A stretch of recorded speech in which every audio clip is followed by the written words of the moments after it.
భర్త: ఏమోయ్, కాకి అరుస్తుంది, మన ఇంటికి ఎవరో వస్తున్నట్టున్నారు. భార్య: మీ వాళ్ళే అయ్యుంటారండి. భర్త: అదేంటి, మీ వాళ్ళు రారా? భార్య: మా వాళ్ళైతే చిలక అరుస్తుంది. వెంకయ్య గారు, ఈ జబ్బు మీతో రాలేదు, వంశపారంపర్యంగా వచ్చింది. ఆపరేషన్ చేస్తే పోతుంది చెప్పాడు డాక్టర్. అమ్మయ్య, బతికించారు. అయితే ఆ ఆపరేషన్ ఏదో మా తాతయ్యకు చేయండి చెప్పాడు వెంకయ్య. వదిన: గుండు ఎందుకు చేసుకున్నావు? రమ: ఆడవాళ్లకు ఫ్రీ బస్ పెట్టారు కదా, సీటు కోసం గొడవ పడుతుంటే జుట్టు లాగేస్తున్నారు వదిన. కూతురు: హలో అమ్మా, ఇన్స్టాలో రీల్స్ చూస్తూ పొరపాటున పరమాన్నంలో పోపు వేశాను. ఇంటికి బంధువులు వచ్చారు, ఇప్పుడేం చేయమంటావు?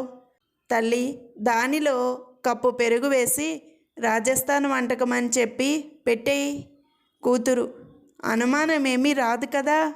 తల్లి: ఎందుకు వస్తుంది? మొన్న మధ్య నేను యూట్యూబ్ చూస్తూ పులిహోరలో ఉప్పుకి బదులు పంచదార వేశాను.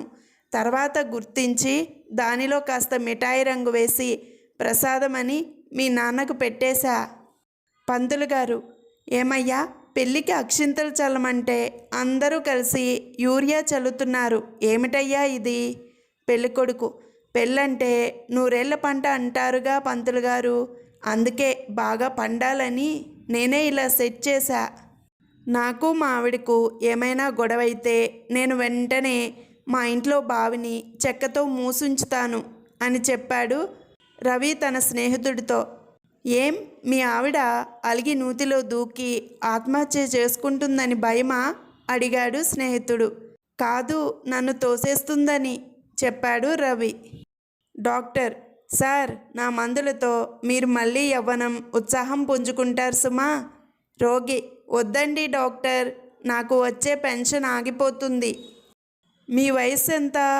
28 అండి. 2 ఏళ్ల క్రితం అడిగినప్పుడు కూడా ఇదే మాట చెప్పారే.